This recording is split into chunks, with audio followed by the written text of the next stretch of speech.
नमस्कार साथियों, कैसे हैं। मैं उम्मीद करता हूँ कि बहुत आप अच्छे होंगे। चलिए, YouTube चैनल में आपका स्वागत है। ये इसके पहले हमने परसेंटेज का, प्रतिशत का मैंने आप लोग पढ़ चुके हैं। प्रतिशत का आप लोग पढ़ चुके हैं, बेसिक कंसेप्ट। प्रतिशत क्या होता है, प्रतिशत में कुल किस किस टाइप के प्रश्न आते हैं, ये सब आप लोग पढ़ चुके हैं। आज हम देखेंगे परसेंटेज के बारे में, इससे संबंधित प्रश्न, क्वेश्चन क्वेश्चन आज हम सॉल्व करेंगे परसेंटेज से संबंधित। ठीक, तो चलिए क्वेश्चन देखते हैं। चलिए क्वेश्चन देखते हैं हम। पहला क्वेश्चन,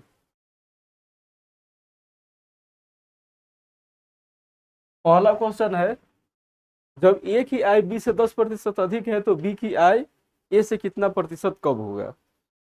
तो देखिए, सबसे पहले हम लोग इसको दो मेथड से करेंगे। जो भी क्वेश्चन है सब दो मेथड से करेंगे, क्योंकि एग्जाम में क्या कहता है, एग्जाम कहता है कि क्वेश्चन जल्दी से करिए, क्वेश्चन जल्दी से करिए।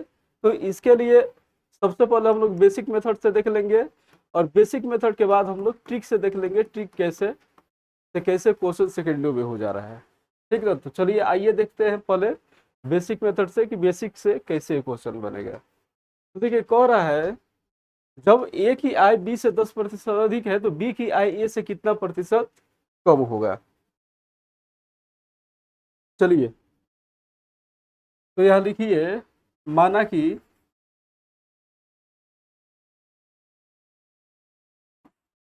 माना कि क्या कर रहा है, ए की आय बी से 10% अधिक है। तो यहां मान लीजिए, माना कि बी की आय बी की आय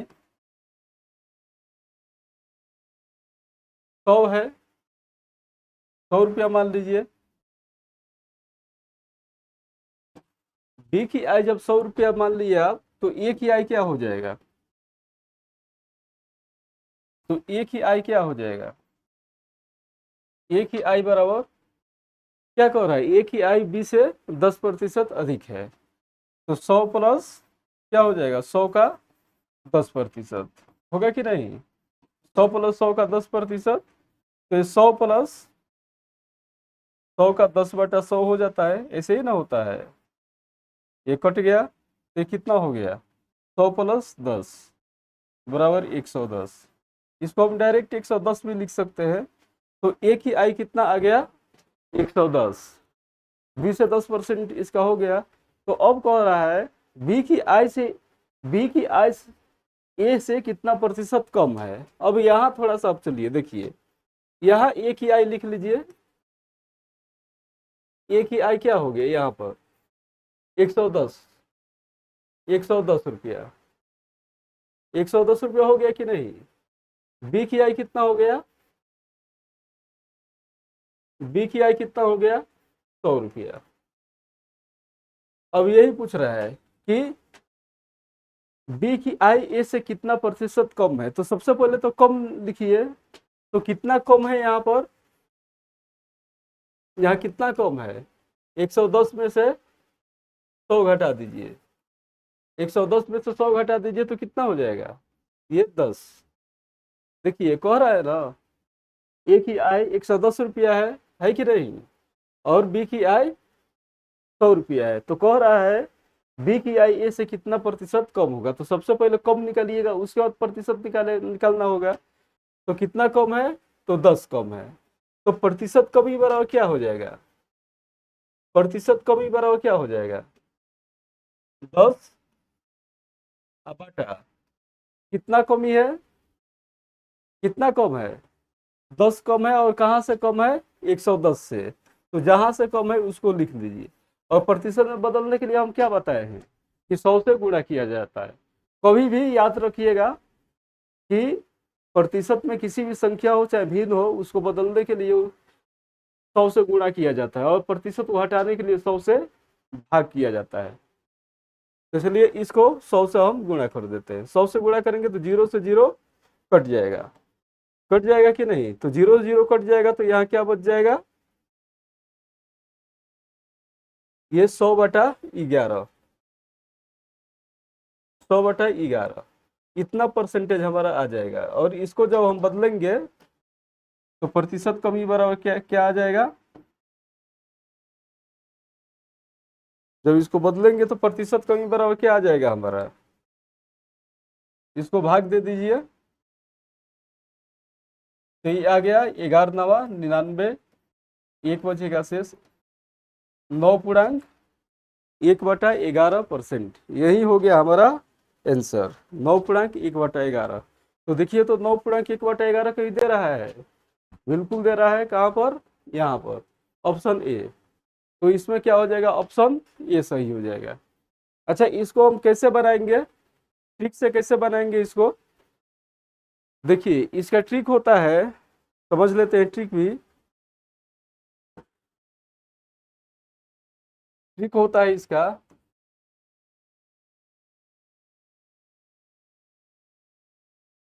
जब ए की आई बी से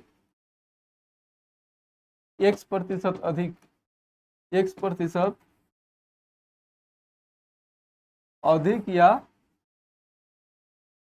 कम है तो बी की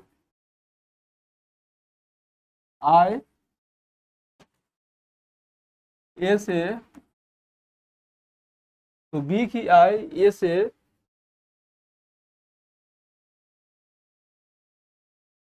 x 100 ±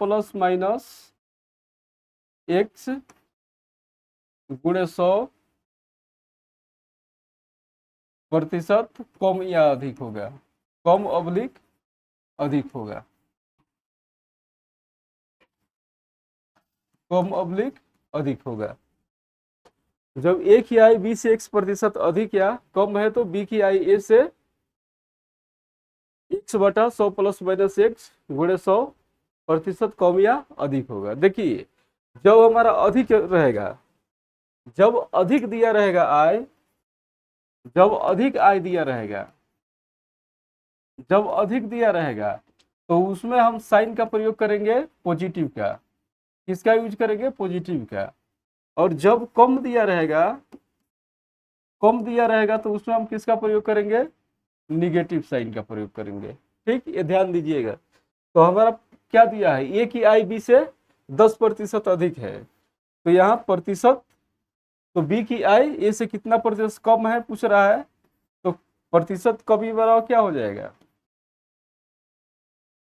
ये 10/100 प्लस 10 गुणे 100, तो यही एक कट जाता है, तो 100/110 गुणे 100 एक कट गया, तो ये कितना आ गया 100/11 बराबर 9.1/11%। ये हमारा क्या आ गया, आंसर आ गया। समझ में आया कि नहीं। तो कभी भी जब हम सॉल्व करेंगे इसको तो शॉर्ट ट्रिक ट्रिक हमारा याद रखिएगा, ये वाला इसको भूलिएगा मत।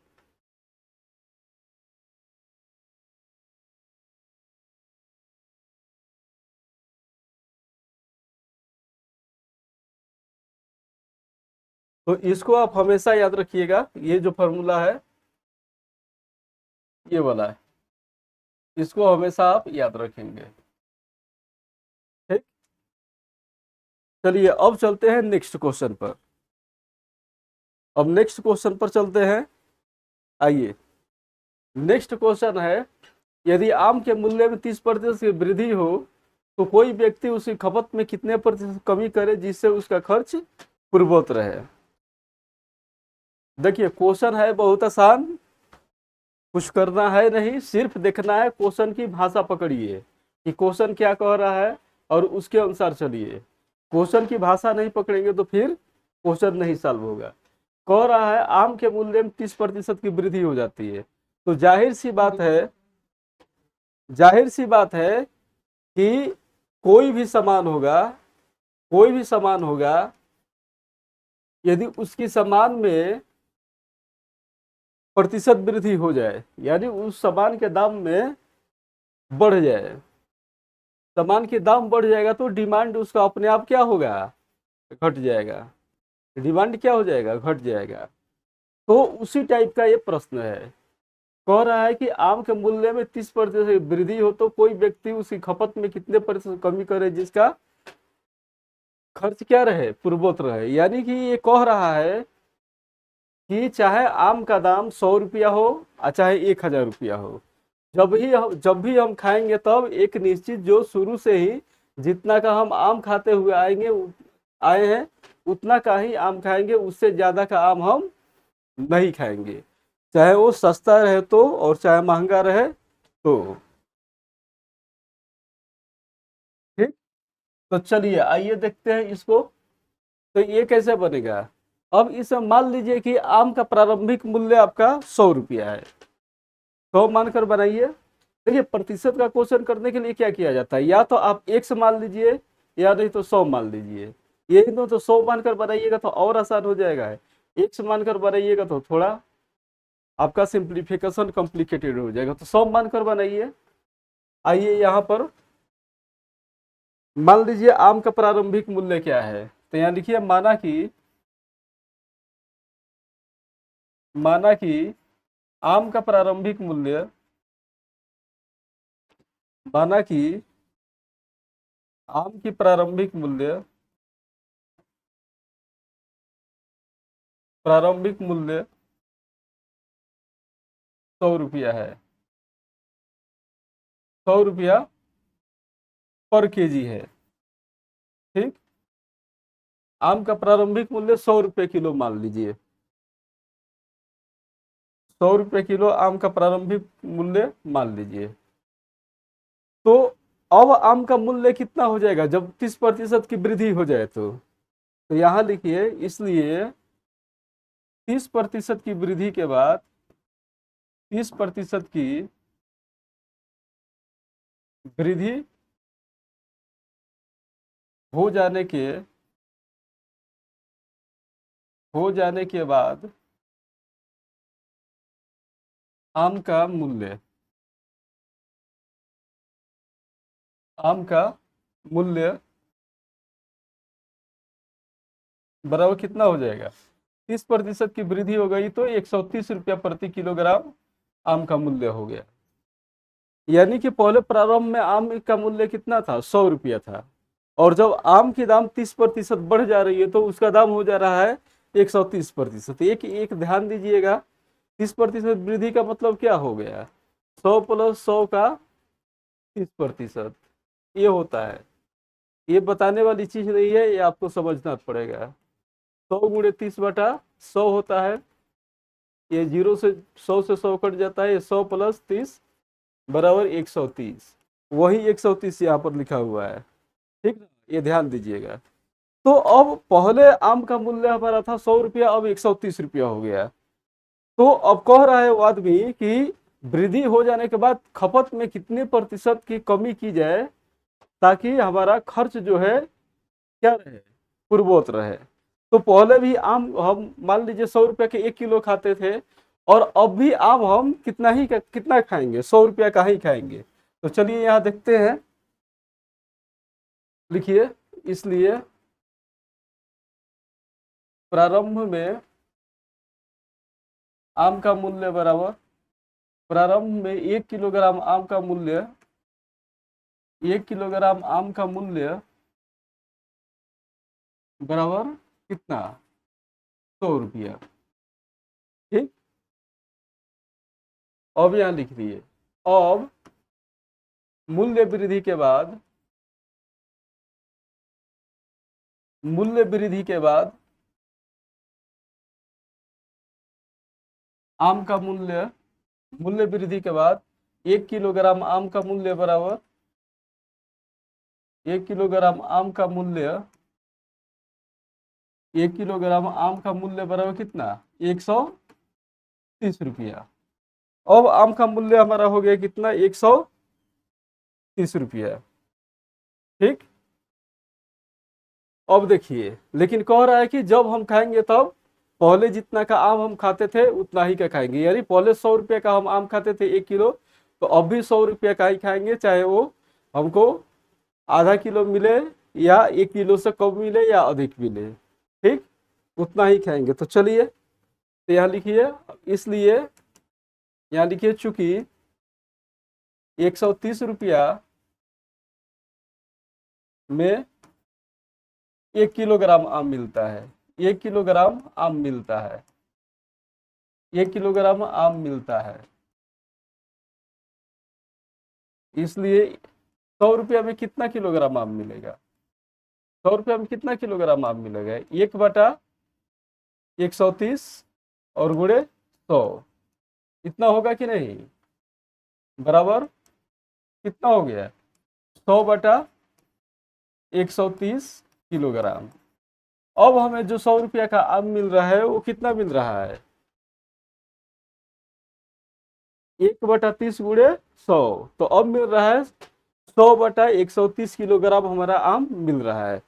तो वही हमको देखना देखना है कि पहले कितना था, अब कितना है। तो चलिए हम यहाँ पर देखते हैं। तो प्रारंभिक खपत, यहाँ लिखिए प्रारंभिक खपत बराबर,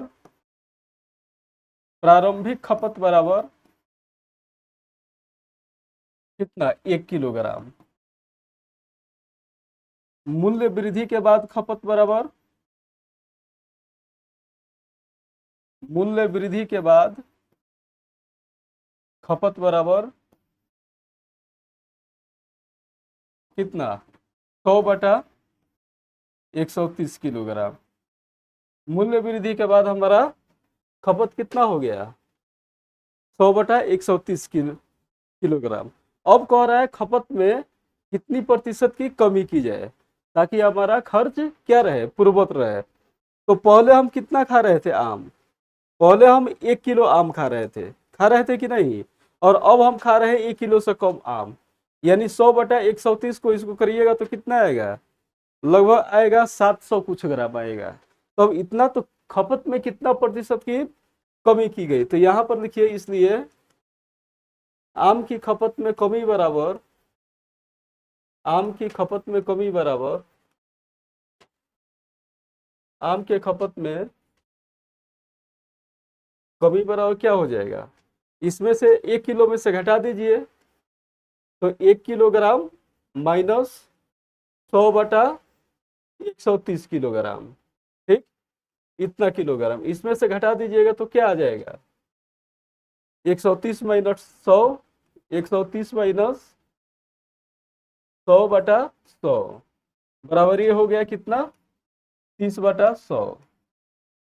तो इतना किलोग्राम कम जो है हम आम क्या कर रहे हैं? खा रहे हैं। तो इसलिए प्रतिशत कमी निकाल दीजिए, इसलिए प्रतिशत कमी बराबर क्या हो जाएगा? इसलिए प्रतिशत कमी बराबर टोटल कमी कितना हो रहा है? 30/100 हो रहा है कि नहीं? और बटा कहाँ से कमी हो रहा है? 1 किलो से कमी हो रहा है, और गुणे 100। तो इसको सॉल्व कर दीजिएगा तो आपका आ जाएगा 30/100 गुणे 1 और गुणे 100, कितना आ जाएगा? 30/100 आ जाएगा कि नहीं? 30/100, ठीक ना? ये यहाँ पर 130 होगा, ये 130 होगा बटा 130,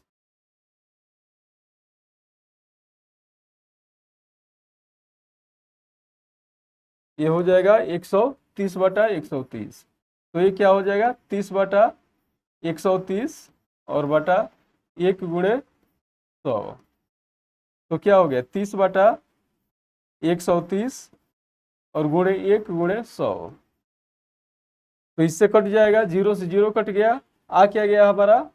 100/13, ये 300/13, 300/13, 300/13 को हम दशमलव में पूर्णांक में बदल देंगे तो कितना आ जाएगा? 23.1/13, 23.1/13 प्रतिशत। तो यही हो गया हमारा प्रतिशत कमी। प्रतिशत कमी कितना आ गया? 23.1/13। इसको बदल दीजिए, 13 दूनी 26, 4 बचा 13 39, 1/1/13। तो प्रतिशत कमी हमारा कितना आ गया, 23/1/13।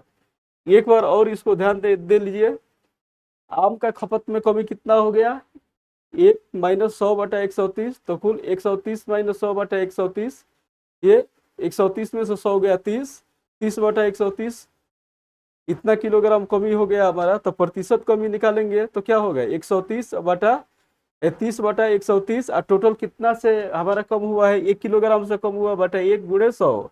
अब ये हो गया लंगड़ी भिन्न। लंगड़ी भिन्न सॉल्व करना आप लोग जानते ही है, क्या हो जाएगा, 30/130 गुणे 1 गुणे 100। ये 0 से 0 कट गया, 0 0 कट गया, क्या हो गया, 100 में 3 से गुणा करिएगा 300 हो गया, 300/13, 13 से 300 भाग दीजिएगा, 23/1/13 आएगा। तो यही हमारा आंसर हुआ। तो अब देखिए ऑप्शन में दिया है 23/1/13, 23/1/13 हमारे ऑप्शन में बिल्कुल दिया है। तो हमारा आंसर क्या आ गया, 23/1/13। अब देखिए इसको ट्रिक से हम कैसे बनाएंगे, ट्रिक से भी यही पर हम समझ लेते हैं बगल में ही। ट्रिक से ये सेकेंडों में आपका क्वेश्चन सॉल्व हो जाएगा, ट्रिक याद रखे रखे रहिएगा। चलिए ट्रिक से इसको हम सॉल्व करते हैं।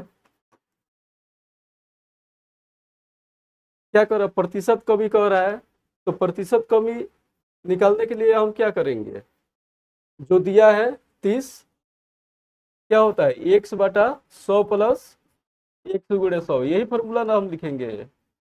प्रतिशत कमी तो कितना की वृद्धि हो रहा है, 30 का वृद्धि हो रहा है, बटा 100 प्लस 30 और गुणे क्या हो गया 100, बराबर है क्या हो गया 300/130, बराबर इसको बदल दीजिएगा, 300 बटा क्या हो जाएगा 130 गुणे 100। तो ये इससे ये कट जाएगा, 130 से ये कट जाएगा, ये 3000 हो जाएगा, 100 से गुणा करेगा तो 1 0 से 1 0 कट जाएगा, बच क्या गया 300/13। 300/13 को जब आप भिन्न में बदलिएगा तो कितना हो जाएगा, 13 दूनी 26 और 13 39, 23/1/13 प्रतिशत। तो कितना आ गया, इससे भी ट्रिक से भी आप निकाले तो 23/1/13 ही आ गया। तो इसमें आपको करना क्या है, ट्रिक लगाइए और क्वेश्चन जल्दी से सॉल्व करके आगे बढ़ जाइए। बेसिक भी जानते रहिए और बेसिक के साथ साथ इसको भी जानते रहिए। जहाँ मेंस आएगा वहाँ बेसिक से लिखिए, और जहाँ ऑब्जेक्टिव एग्जाम होगा वहाँ ट्रिक लगाइए और ट्रिक लगाकर आंसर मारकर आगे बढ़ लीजिए। समझ में आया, समझ में आया होगा तो अच्छी बात है। अब चलिए नेक्स्ट क्वेश्चन पर चलते हैं। नेक्स्ट क्वेश्चन हमारा क्या कह रहा है, नेक्स्ट क्वेश्चन हमारा कह रहा है किसी प्रेशर कुकर की कीमत में 20% की वृद्धि होने से उसकी बिक्री 50% घट जाती है, तो कोई दुकानदार पहले से कितना प्रतिशत कम या अधिक आय प्राप्त करेगा।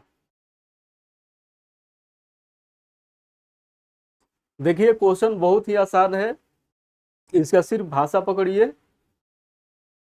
कठिन क्वेश्चन नहीं है, सिर्फ जो लिख रहा है उस पर जाइए। चलिए क्वेश्चन आपको कह रहा है प्रेशर कुकर कीमत में 20% की वृद्धि। मार्केट का हाल आप जानते ही हैं। मान लीजिए कि कोई वस्तु है, यदि उसका दाम घट जाए, यदि उसका मूल्य घट जाए, यदि उसका मूल्य घट जाए तो क्या होता है, डिमांड उसका तुरंत जो है घट जाता है, डिमांड उसका तुरंत घट जाता है। यानी मूल्य वृद्धि जो है इनवर्सली प्रोपोर्शनल टू डिमांड होता है। यानी मूल्य वृद्धि बढ़ेगा तो डिमांड क्या होगा, घटेगा। तो ये मूल्य वृद्धि इनवर्सली प्रोपोर्शनल टू डिमांड आप इकोनॉमिक्स में पढ़े होंगे। मूल्य यदि कम होगा, मूल्य कम होगा तो वस्तु का डिमांड तुरंत क्या हो जाएगा, इंक्रीज कर जाएगा, बढ़ जाएगा, ठीक। और जैसे ही वृद्धि करेगा मूल्य घट जाएगा। तो उसी पर आधारित ये क्वेश्चन दिया हुआ है और ये है बहुत ही आसान। कह रहा है प्रेशर कुकर कीमत में 20% की वृद्धि होने से उसकी बिक्री 50% घट जाती है। तो यहाँ लिख लीजिए, माना कि प्रेशर कुकर की कीमत 100 रुपया है। यहाँ लिखिए, माना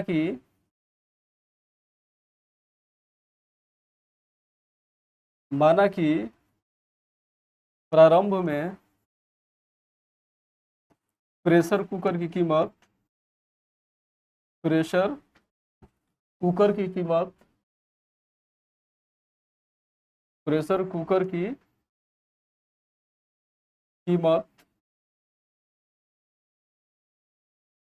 100 रुपया है,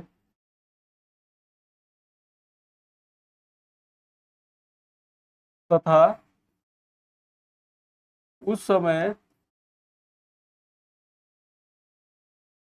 उसकी कीमत, उसकी खपत, उस समय उसकी बिक्री, क्या कह रहा है, बिक्री कह रहा है, उस समय उसकी बिक्री x है। ठीक, मान लीजिए कि प्रारंभ में प्रेशर कुकर आपका 100 रुपया में बिक रहा है। एक प्रेशर कुकर का कीमत कितना है, 100 रुपया है। तो एक प्रेशर कुकर का कीमत 100 रुपया है, तो उस मान लीजिए प्रेशर कुकर हमारा बिक रहा है एक्स प्रेशर कुकर, तो एक एक प्रेशर का कुकर का कीमत हमारा 100 रुपया है, तो एक्स प्रेशर कुकर का कीमत हमारा कितना हो जाएगा, 100 गुणे एक्स। तो यहाँ लिख दीजिए, इसलिए एक्स प्रेशर कुकर का मूल्य बराबर, एक्स प्रेशर कुकर का, एक्स प्रेशर कुकर का मूल्य बराबर क्या हो जाएगा, एक प्रेशर कुकर का दाम 100 रुपया है, तो एक प्रेशर कुकर का दाम कितना हो जाएगा, 100 रुपया। इतना रुपया हमारा हो गया प्रेशर कुकर का मूल्य। अब हम हमारा क्या कह रहा है क्वेश्चन में, अब कह रहा है कि प्रेशर कुकर के मूल्य में 20% की वृद्धि हो जाती है, तो उसकी बिक्री भी, जाहिर सी बात है वृद्धि होगा तो बिक्री उसका क्या होगा, घट जाएगा। तो अब देख लीजिए प्रेशर कुकर की बिक्री भी जो है 50% घट जाती है, तो लिख लीजिए अब प्रेशर कुकर का मूल्य बराबर, अब प्रेशर कुकर का मूल्य बराबर कितना, 20% बढ़ जा रहा है, तो क्या हो जाएगा 120 रुपया। 20% इसका मूल्य बढ़ गया तो क्या हो गया, 120 रुपया अब हो गया। लेकिन अब कह रहा है कि दाम तो इसका बढ़कर 120 रुपया हो गया, लेकिन इसका खपत घटकर कितना हो गया, 50% हो गया। अब लिखिए यहाँ पर प्रेशर कुकर के मूल्य में वृद्धि के बाद, प्रेशर कुकर के मूल्य में वृद्धि के बाद, वृद्धि के बाद उसकी बिक्री 50% घट जाती है, 50% घट जाती है। तो देखिए पहले हमारा एक्स प्रेशर कुकर बिकता था, और अब हमारा क्या हुआ कि प्रेशर कुकर का बिक्री 50% घट जा रहा है, तो अब pressure, number of pressure cookers कितने बिकेंगे, यहाँ लिख दिए, इसलिए इसलिए 50%, इसलिए प्रेशर कुकर, प्रेशर कुकर की बिक्री 50% घटने के बाद, घटने के बाद प्रेशर कुकर, प्रेशर कुकर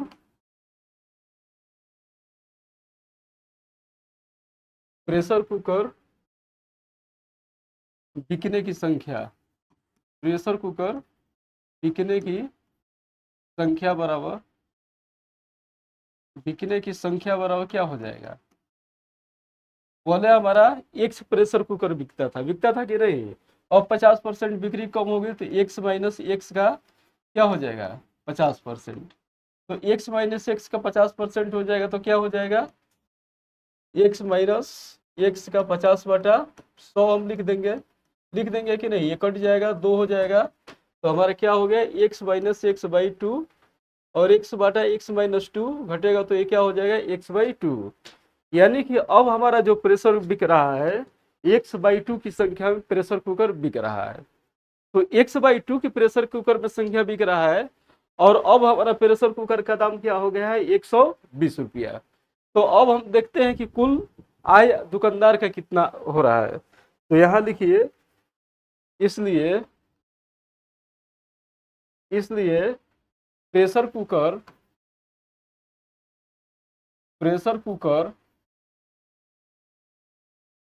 की 20% वृद्धि के बाद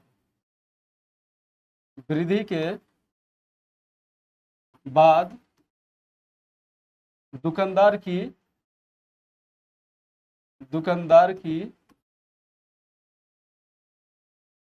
आय बराबर क्या हो जाएगा। अब प्रेशर कुकर का दाम हो गया है कितना 120 रुपया। ये देखिए ये निकाला गया है ना। प्रेशर कुकर का दाम अब कितना हो गया है 120 रुपया हो गया है कि नहीं। अब प्रेशर कुकर कितना बिक रहा है x/2। तो कुल आय दुकानदार का कितना हो गया 120 बटा 120 गुणे x/2, इससे कटा दीजिए तो ये 60 है। तो ये क्या हो गया 60x। तो अब दुकानदार की आय कितना हो गया 60x रुपया और प्रारंभ में दुकानदार की आय कितना था 100 रुपया। तो यहाँ लिखिए इसलिए प्रारंभ में दुकानदार की आय बराबर प्रारंभ में दुकानदार की आय बराबर कितना 100x रुपया। ठीक। मूल्य वृद्धि के बाद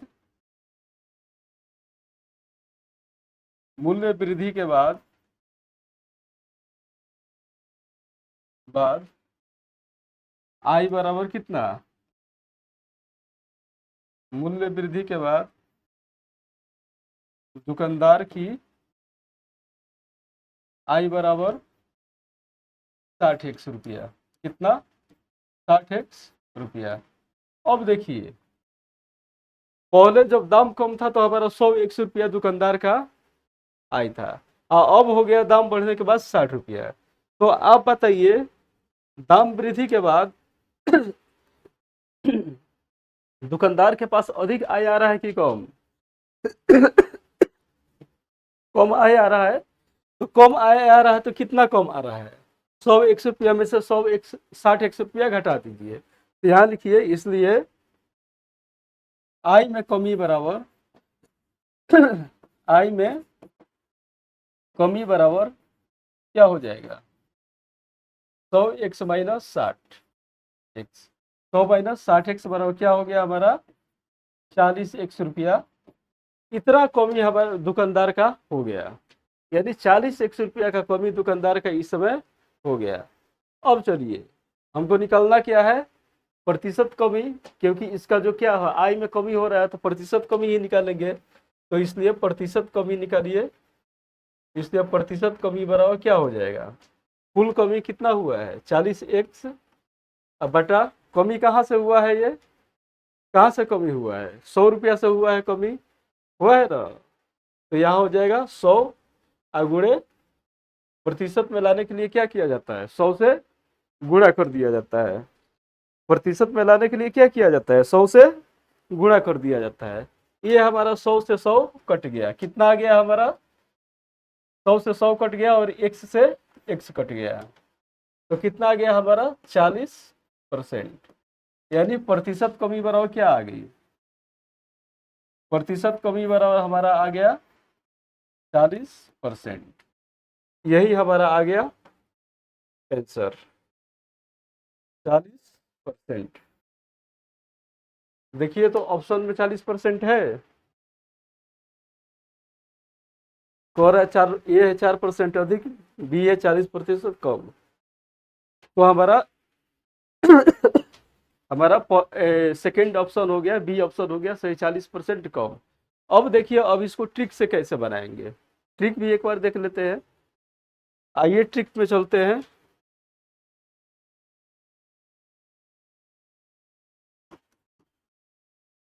ट्रिक देख लेते हैं।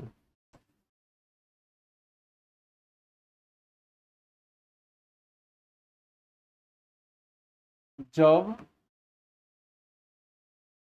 किसी वस्तु की कीमत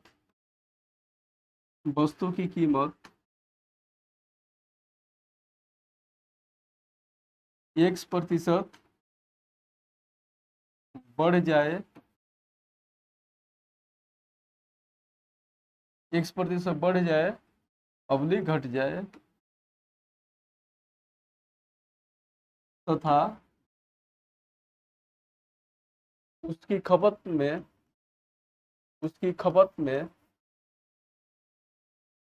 उसकी खपत में y% की कमी अवलिक वृद्धि हो जाए तो इस व्यापार में तो इस व्यापार में तो इस व्यापार में आय की प्रतिशत क्या हो जाएगा? आय की प्रतिशत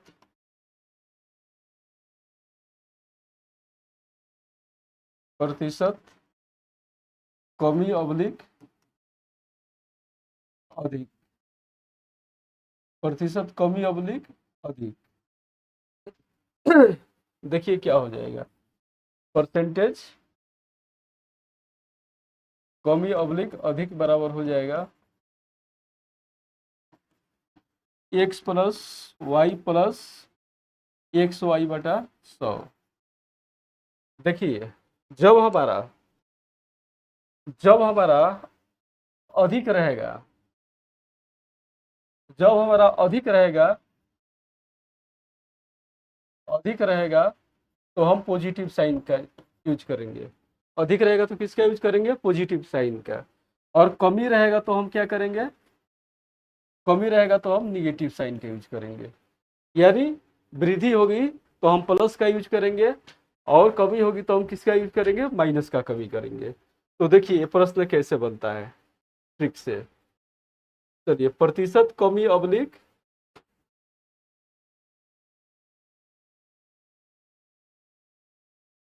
प्रतिशत कमी अवलिक अधिक बराबर क्या है फॉर्मूला आपका? x plus Y plus X Y बटा 100। प्रश्न में हमारा क्या बोल रहा है कि प्रेशर कुकर की कीमत में 20% की वृद्धि हो जाने पर उसकी खपत में 50% कमी हो जाती है। तो 20% का वृद्धि हो जा रहा है।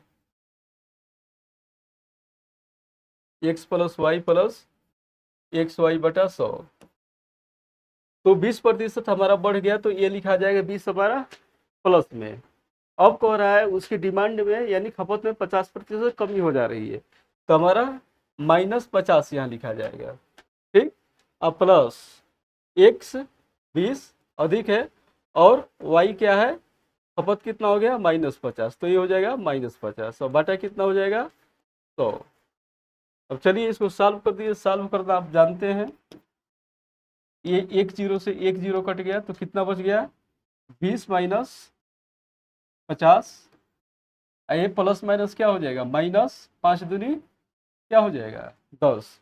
अब माइनस माइनस को हम जोड़ देंगे तो ये हो गया आपका 20 माइनस 60। और 20 माइनस 60 क्या होता है? -40।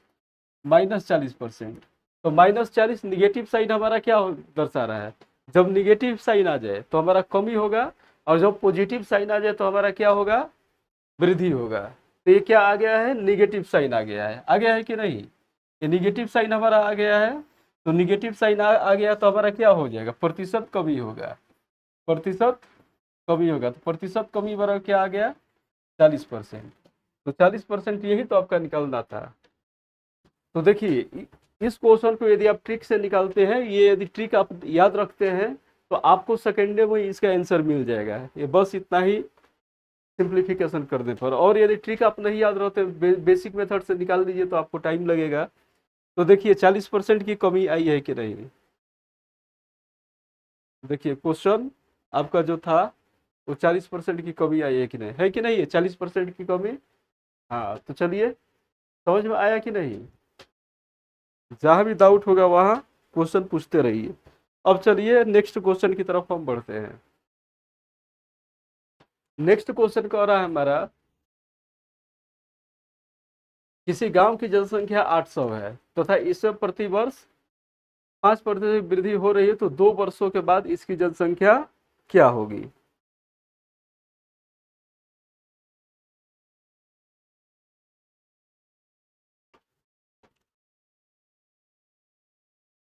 देखिए जाहिर सी बात है, कोई भी गांव हो, हमारा गांव हो चाहे आपका गांव हो, किसी गांव हो, तो जनसंख्या वृद्धि होगी ही होगी। तो वही किसी गांव का दे रहा है कि गांव की जनसंख्या 800 है तथा इसमें प्रतिवर्ष 5% वृद्धि हो रही है, तो 2 वर्षों बाद इसकी जनसंख्या क्या होगा? तो आइए इसको सॉल्व करते हैं। कैसे सॉल्व होगा? गांव की जनसंख्या क्या है? आपको दिया है कि गांव की जनसंख्या बराबर, गांव की जनसंख्या बराबर 800। 800। अब ये कह रहा है कि इसमें 5% प्रति वर्ष की दर से वृद्धि हो रही है, तो वृद्धि दर बराबर क्या हो गया? वृद्धि दर बराबर क्या हो गया? 5%। अब कह रहा है 2 वर्ष बाद गांव की जनसंख्या क्या होगी, तो समय अवधि क्या दे रखा है? समय अवधि हमें 2 वर्ष दे दिया है। समय अवधि हमें 2 वर्ष दे दिया है, तो हमें सीधा सा फॉर्मूला लगा देना है। सीधा सा फॉर्मूला हमें क्या लगा देना है? वही चक्रवृद्धि ब्याज वाला। तो यहाँ लिखिए गांव की जनसंख्या, इसलिए क्या हो जाएगा? गांव की जनसंख्या 2 वर्षों के बाद पूछ रहा है, तो यहाँ लिखिए n वर्ष बाद, n वर्षों बाद गांव की जनसंख्या बराबर, गांव की जनसंख्या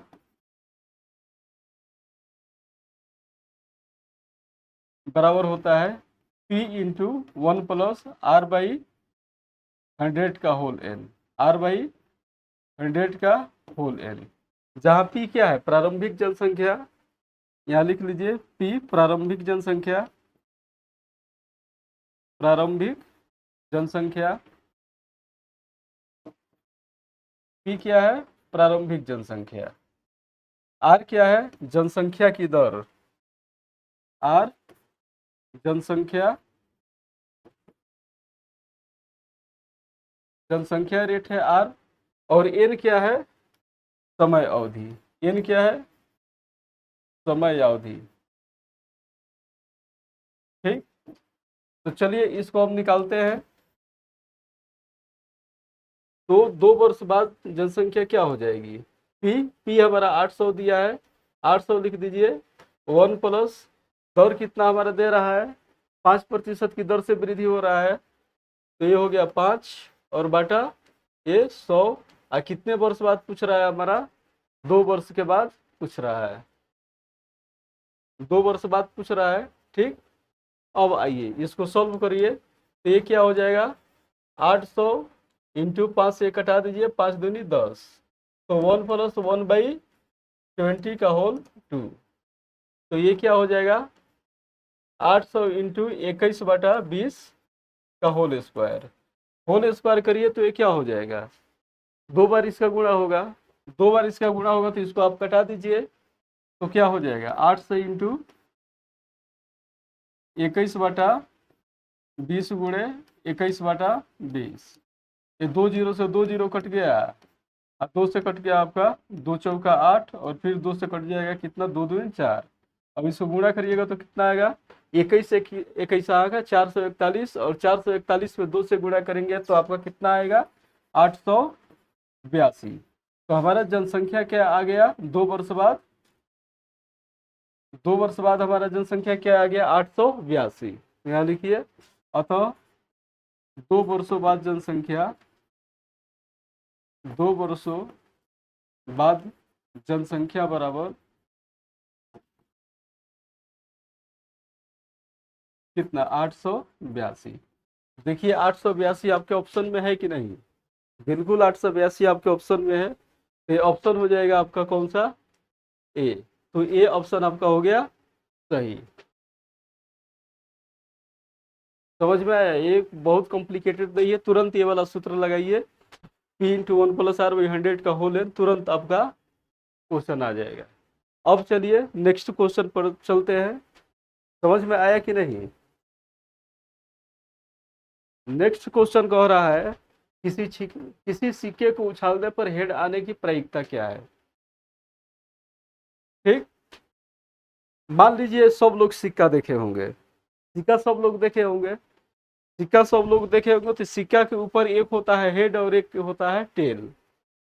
ये सिक्का हो गया, सिक्का सब लोग देखे होंगे, एक के ऊपर हेड होता है और इसके नीचे जो होता है वो क्या होता है, टेल होता है। तो दो ही होता है, या तो हेड रहेगा नहीं तो टेल। तो वही कह रहा था, मान लीजिए सिक्का, इसको उठाकर फेंक दिए, उछाल दिए इसे, तो उछाल दिए ऐसे, तो इसमें या तो ऊपर हेड आएगा या नहीं तो टेल आएगा, दो ही स्थिति आएगा, हेड या टेल की स्थिति। तो यहाँ सिक्का को उछालने पर कह रहा है हेड आने की क्या प्रायिकता होगी। तो देखिए, इसलिए सिक्का को उछालने पर, सिक्का को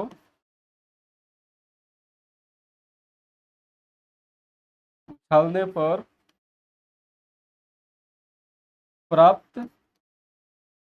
घटना क्या हो जाएगा, या तो ऊपर आपका हेड आएगा या नहीं तो ऊपर आपका क्या आएगा, टेल आएगा। या तो हेड आएगा या नहीं तो टेल आएगा, यही दो स्थिति हमारा होगी। ठीक, क्योंकि सिक्का एक ही है, तो एक ही सिक्का है, तो या तो हेड आ जाएगा या नहीं तो टेल आ जाएगा। तो एक कुल कितनी घटना हो गई, एक घटना हो गई हेड आ गया और दूसरी घटना आ गई टेल आ गया। तो टोटल घटनाओं की संख्या कितना हो गया, दो। कितना हो गया, दो। तो यहाँ लिख दीजिए, इसलिए सिक्का को उछालने पर, सिक्का को उछालने पर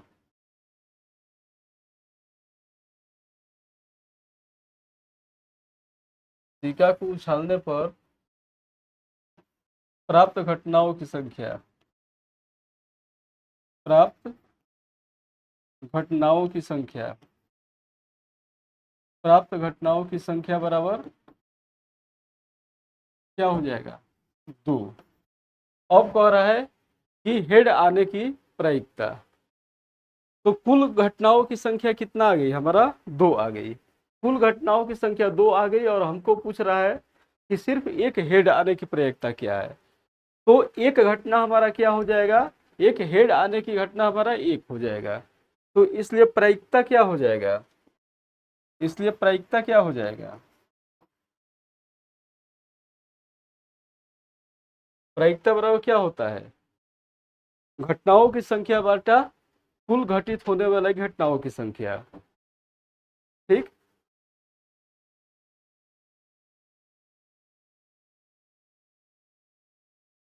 घटनाओं की संख्या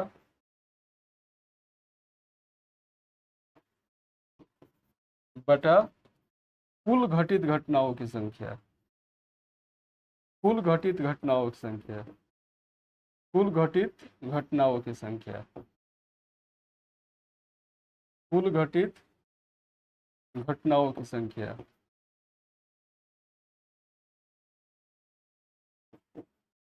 तो घटना हमारा क्या है, केवल एक कह रहा है टेल आने की, हेड आने की कह रहा है ना, हेड आने की तो क्या है, एक है, हेड ही सिर्फ पूछ रहा है, तो एक हो जाएगा। और कुल इसमें हमारा घटना कितना घटेगा, दो घटना घटेगा, या तो हेड आएगा या नहीं तो टेल आएगा। तो कुल हमारा घटना कितना है, यहाँ दो है, हेड या नहीं तो टेल। और हमको पूछ रहा है इसमें से हेड, तो हेड जब उछाला जाएगा तो सिर्फ एक बार ही आएगा, एक बार से ज्यादा हमारा हेड नहीं आएगा। तो ये घटना की संख्या हो गई एक, और कुल हमारा घटना जो घटित होगा वो हो जाएगा दो। तो हमारा कुल प्रायिकता कितना हो जाएगी, 1/2। तो ये प्रश्न पूछना चाहिए, इसको प्रतिशत का क्वेश्चन है, तो इसको थोड़ा ये मिस प्रिंटिंग हो गया है। इससे पूछना चाहिए कि घटना घटने की प्रतिशत क्या होगी, और यहाँ पर ऑप्शन प्रतिशत में होना चाहिए। ठीक ना, तो यदि प्रतिशत आपको पूछ दिए देगा तो प्रतिशत आप इसलिए इस तरह लिख दीजिएगा, प्रायिकता का प्रतिशत बराबर